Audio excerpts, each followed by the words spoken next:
Thank you, Ruth. I hope you've brought your sunglasses with you. Bright green and pink don't really go, but I could call it a clash.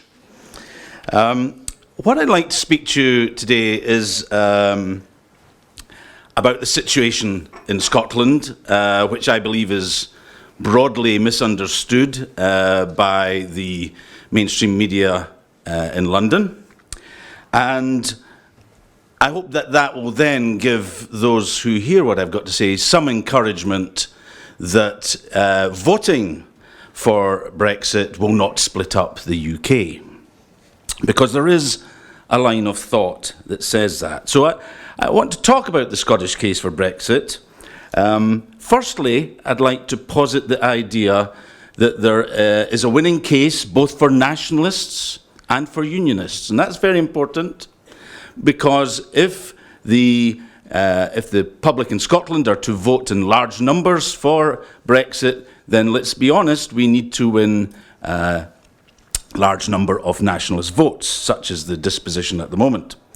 It's not enough to get the unionists to vote, because the unionists themselves are split. What you might possibly not know is that polling shows, YouGov polling for instance, but other polls too, show that the party with the largest support is, not surprisingly, the Conservatives, with almost half the Conservative support voting for Brexit. But second, with almost a third of their membership or supporters supporting Brexit, are the Nationalists.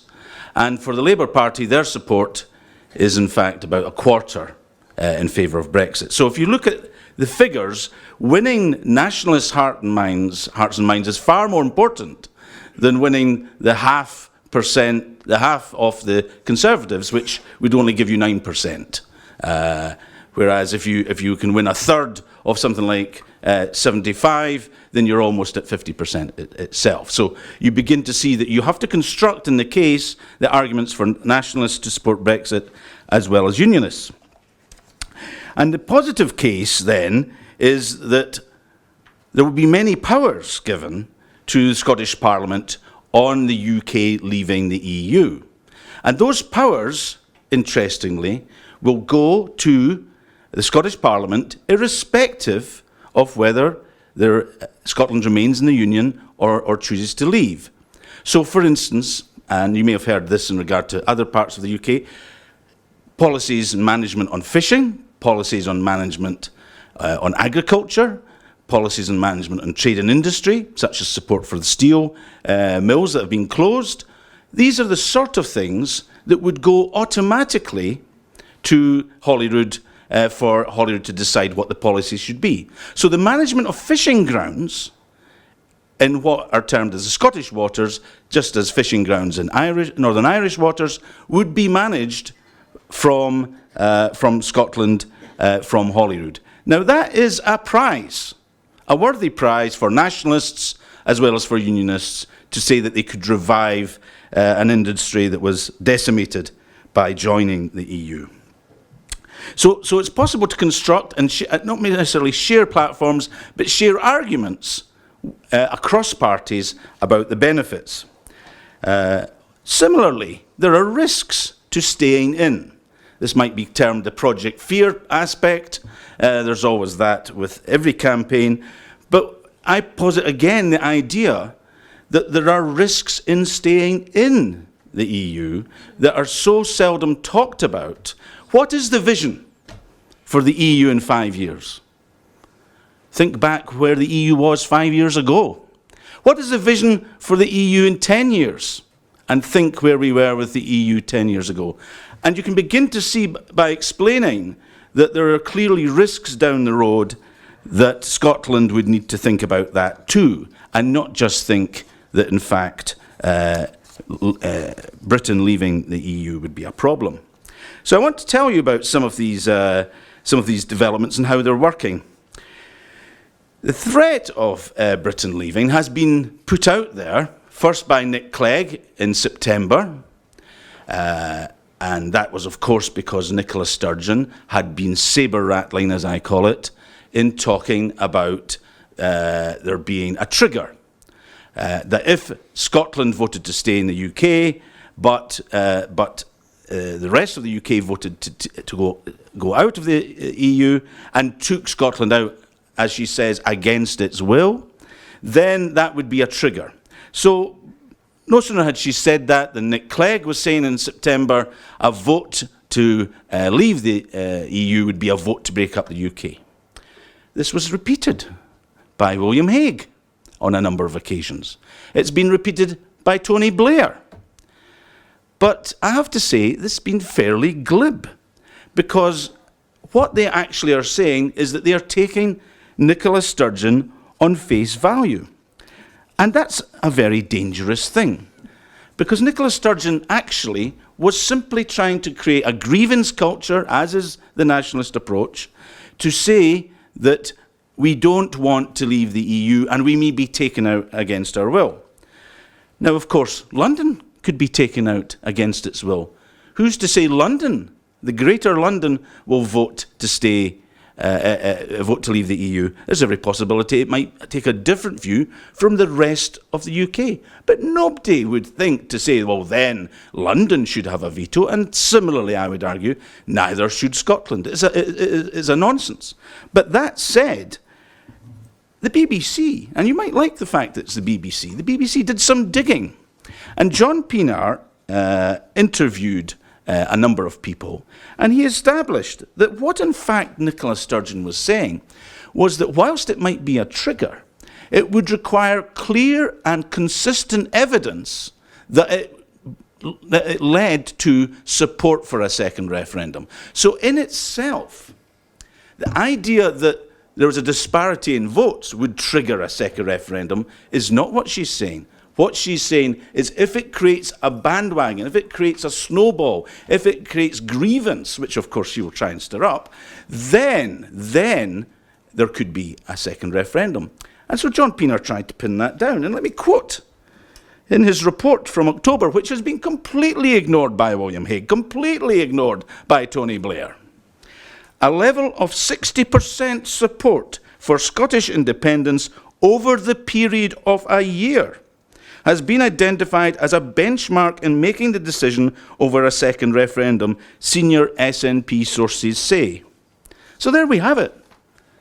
A figure that the SNP has never achieved, certainly not over a year, is the benchmark that they want to have before they will pull that trigger. And this is for a very good reason. They're politicians. They don't want to lose. They want to retain power. And so they don't want to have a second referendum which would finish them off. And it's not just SNP that say that. You'll probably be familiar with John Curtis, Professor John Curtis, who himself in the same report said, there really isn't much point in the SNP holding a referendum until it's clear that there is a majority, a sustained majority in favour of doing so, because otherwise the serious risk is a loss. Why 60%? There clearly is a serious prospect that that figure will come down under the sustained barrage of attack that there will undoubtedly be on the independence project in the event of a second referendum. When John Curtis said this, the price of oil was about $80. The prospect of a debate held in this current economic situation that Scotland faces is one that I relish, that many unionists would relish, because we know we could certainly win that. So it's important that the SNP understand the dynamics, and they've clarified it with the BBC to say that, of course, they cannot have that second referendum without clear and consistent support. How then has this been playing out so far, taking that to the side? Well, what I also want to tell you is that there's clear evidence at the moment that the case for Brexit is beginning to win support in Scotland. Now, I'm not a great fan of snapshot polling, taking the odd poll and cheering it on because it tells you what you want. But let me just give you a couple, and I'll then explain why I'm moving on to look at trends. But snapshot polls, panel base, polled between 8th and the 14th of January, shows that the support for Remain is 65%, and for Leave is 35%. Survation, just out the other day, it shows Remain at 57% and Leave at 43%. already in the 40s. Now, I don't take them as gospel, because I don't take snapshot polls as something we should hold on to. But I look then at YouGov, where there has been more consistent polling, and we find that, and every poll is different, but they find that in January, Leave was on 31%. By February, Leave has moved up to 38%. TNS-BRMB, in September, they managed to show 28% for Leave, which had moved up to 32% by February. Now, what we have then is that the polls are all different, but firstly, the trend shows that the more the argument is heard, and it is beginning to be heard, the more there's focus on it, because they're not talking so much about independence in Scotland now. They're hearing more about the deal that the Prime Minister's trying to win, and they're dismissing that clearly. What is happening is that people are beginning to focus on it and beginning to actually show their sympathy towards Brexit.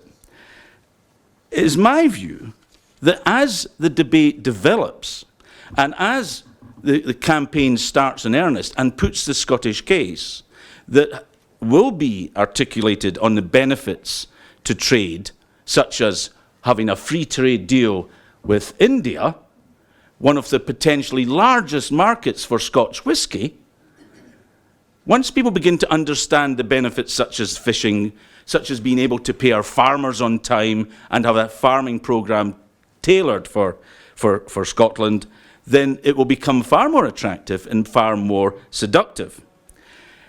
To conclude, what I'd also tell you is that the campaign in Scotland is going to be quite different from the rest of the UK.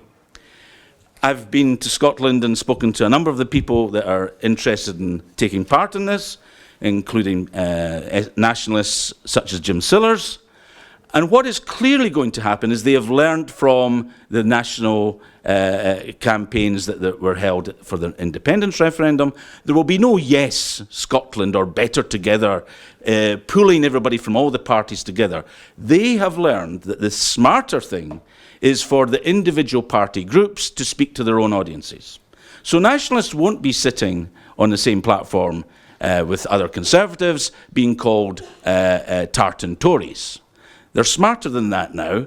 And so what we will see, the only person that everybody will sit with is George Galloway for some strange reason, maybe for entertainment value. But what they will do is they will run all their separate campaigns, speaking to their own audiences, but looking for an overall coordination from the main Leave group that has designation to be able to do that, but to not actually represent them.